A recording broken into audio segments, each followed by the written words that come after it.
It all begins with Terry, who is peacefully riding his bike, whilst listening to music so loud he is unaware that the police is behind him. Then out of nowhere, like a Randy Orton RKO, he is violently knocked to the ground by the police vehicle and put in handcuffs by Officer Evan and Steve, who claim that they tried to stop him but he fled.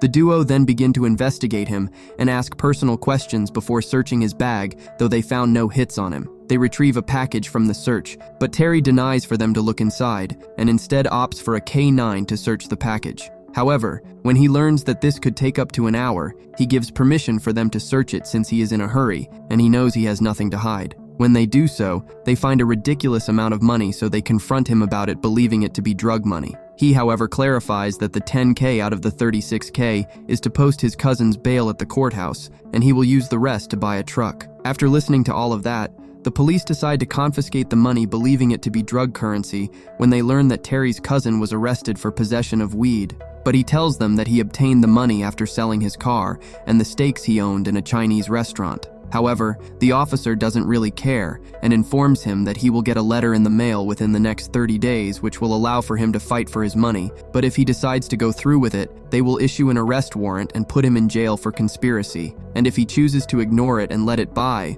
then the police will win it by default and he will be left alone. Talk about sophisticated daylight robbery. After that mess, they uncuff him and all parties go on their way. Not long after, Terry arrives at the courthouse and explains his situation to Elliot, the court clerk, who tells him that there is nothing he can do about the money since it is a legal seizure, and this matter is above his pay grade. He informs Terry that his cousin is being temporarily moved to state prison while the town's jail is being renovated, and his cousin cannot be bailed since he has no money. Elliot is getting ready to leave, so he advises Terry to find some money before passing him over to his colleague named Summer. The way Elliot is walking, it looks like he shit his pants, but that's neither here nor there. The two introduce themselves before making their way to a cafe. There, she reiterates that the seizure is technically legal by law, and the chief gets to keep the proceeds to use for funds. She can help him fight for the money, but it will take almost a year and about double what he is owed. They continue their conversation outside, where Summer informs him that the chief lost a big civil case some time back,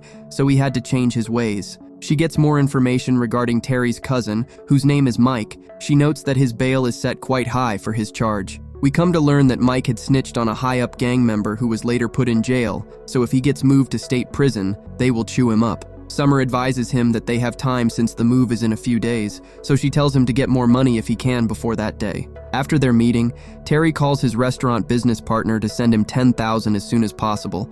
It sounds like they have a good relationship because Mr. Liu agrees. He later makes camp in the wilderness and locates the police building on his maps before paying them a visit the next day, where he reports the crime to Officer Jess. However, Officer Steve sees what is going on and comes to put an end to the report, claiming it to be false, and instructs Terry to leave. The chief sees the commotion and alerts Terry that after going through the report, he sees no issue with the seizure of his money, so he rudely tells him to exit the premises. Terry sees that the two standing before him are more corrupt than your average politician, so he suggests that they can keep the $26,000. All he wants is the $10,000 to post his cousin's bail. The chief agrees like the greedy pig he is and informs him to come at 9 a.m. Monday so he can see his cousin. But when Monday arrives, Terry is told that he just missed the bus because the chief decided to change the schedule intentionally. So he rides and catches up with the bus to warn his cousin to lay low and ask for protective custody, otherwise the people in the prison will recognize him and potentially end his life.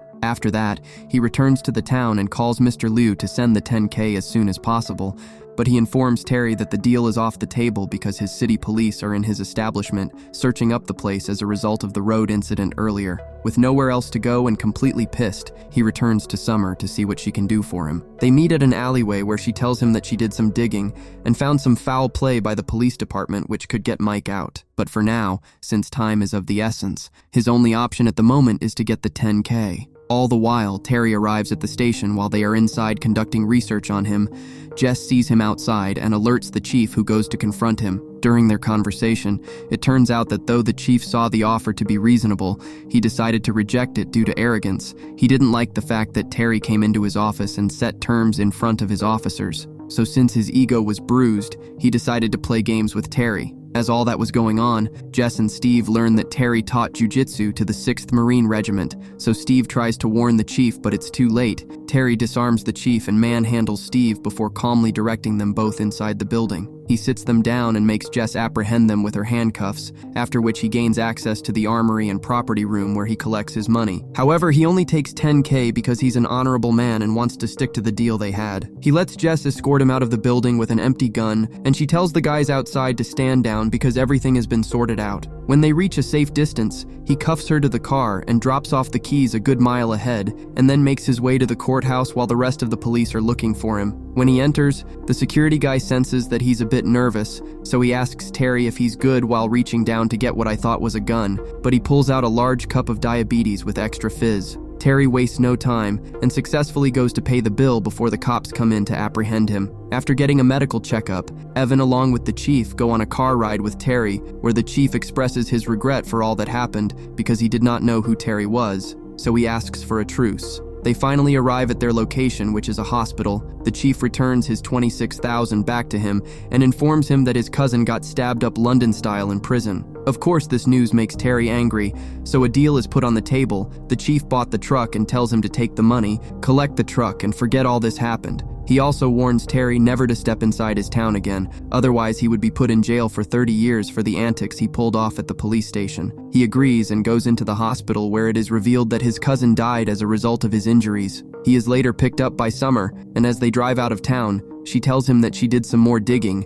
and it turns out that the police are corrupt because they are arresting people and putting them in jail for crimes that don't warrant jail time, all so that they can set their bail fees higher. Now that Mike is dead, Terry has no interest in all of this, as he doesn't see himself as a hero to set things right. All he wants to do is live his life because he got off easy for what he did to the Popo. When she finally drops him off, he gives her his phone number. Even though he usually doesn't do that, he has come to see that she's cool, and he appreciates that she is standing for justice. The two shake hands and go on their way, so Terry goes to collect his truck. Later that night, Summer wakes up and notices that someone broke into her house and drugged her with a substance she used to take in her wild days. She scrambles across the house to pick up the phone to call Terry, and before she faints, there's a sticker on the refrigerator indicating that the police did this to her. Terry arrives there in no time and finds her in the bathtub still alive. Summer tells him that she had a history of drugs, so she cannot go to the hospital because it will get reported, and if that happens, she will never get custody of her daughter. She also explains that she was charged with grand theft when she pawned her father-in-law's ride-on mower with a blower attachment on it. However, the judge felt pity for her and sealed her case.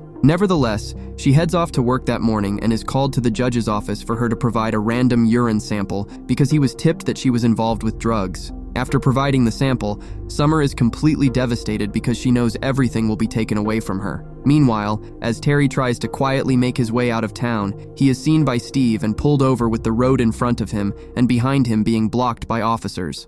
The police approaches and tells him to throw the keys out of the window. Officer Steve reminds Terry of the deal they had before and then throws a gun inside his car before opening fire. One of the bullets hits Terry, but he manages to taser the police to retrieve his keys and then flees while being chased down with bullets. He shakes off the Popo and abandons his whip under a bridge. He gets a phone call from Summer, who informs him that a friend within the police force gave her a heads up to flee town and to stay away from him. The two later meet up at the Chinese restaurant where Mr. Liu dresses up Terry's injuries. Summer informs Terry that the jail time of the defendants are being manipulated, but she doesn't know why they are doing that. Even though Terry didn't want to get involved in all of this before, he has a change of mind because he doesn't want the chief to get away with what he did to his cousin and the blatant corruption that is going on, so he decides to expose them with the help of Summer. That evening, the two go on their way to visit Elliot, and in the car, she tells Terry that her informant within the police force with the code name Serpico wouldn't be able to testify against the corruption even if the issue was taken to the state police because it is too risky. They later meet up with Elliot to get some clues regarding what is going on, but he is not willing to answer any questions in fear of being involved with whatever the duo have planned. He did, however, give them a clue which indicates that the judge is somewhat involved in all of this. So that night,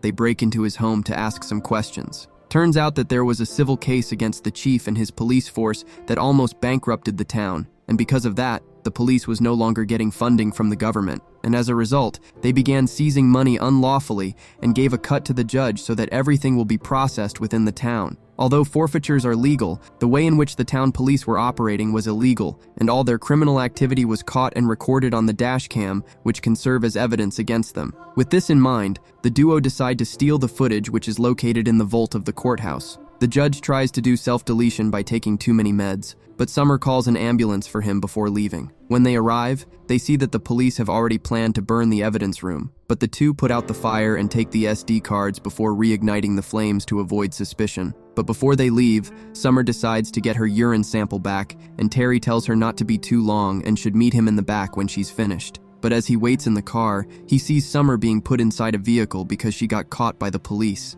He pursues the car to a location where the cops split off, but one police still remains. Terry drives and crashes into him before pulling him out of the car for an ass whooping. He then gets on a radio call with Steve to arrange to swap Summer for the SD cards the following morning. But when morning comes, Terry doesn't show up, so a search party is out looking for him. Evan spots a car he believes to be Terry, but when he gets closer, he realizes that it's one of his colleagues who got tied up. All the while, Terry gets on a phone call with the chief talking about how he's going to expose him for his crimes. Turns out that Terry is actually outside the police station, and he just ripped a hole in the wall to access the weaponry storage. The rest of the officers are alerted by Jess of his location, so they make their way there. As that was going on, the chief goes to assess the damage with a gun, but Terry shoots him with a beanbag round which isn't lethal. Jess comes out to apprehend him, but he calms her down, believing her to be the informant Summer was referring to, so he hands her the SD cards for the footage to be released. At this point, the rest of the officers arrive at the station, so Terry makes a new deal with the chief. He wants Summer to be left alone, and he will hand himself in to the state police, and if the chief doesn't agree, he will burn all the money and the weapons in their safe. He hands Jess a loaded gun in case a fight begins between them and the officers out there, but he is surprised when she turns the gun on him and leads him outside to be arrested. Terry soon realizes that Jess isn't actually the informant Summer spoke about, and now all their plans is ruined. She hands over the keys for the chief to be freed. Steve walks over and collects the SD cards from Jess before destroying it. We learn that he drugged Summer and plans to blame her for the fire at the courthouse since she was at the scene. And now that all the loose ends have been tied up, the only thing left to do is kill Terry, which will cover up all their corruption. However, Evan doesn't agree and pulls his gun out on Steve. It turns out that Evan is actually the informant Summer was talking about. The two have a standoff, but the chief comes out and shoots Evan in the leg, resulting in him bleeding badly. Jess wants to call for a medic, but the chief tells her to hold on and tries to blame all of this on Evan. She finally sees that her boss is corrupt, so she allows Terry to escape.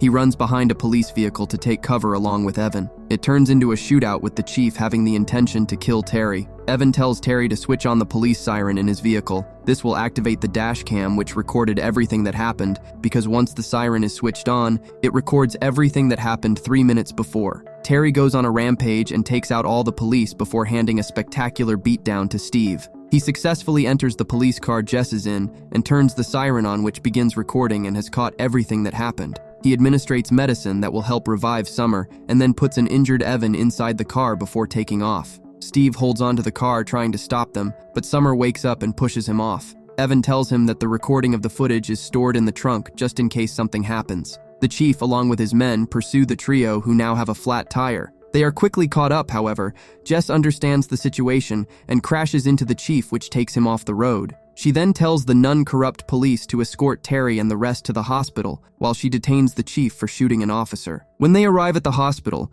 Summer and Evan are tended to whilst Terry rips out the storage drive to use as evidence against the chief, bringing the movie to an end.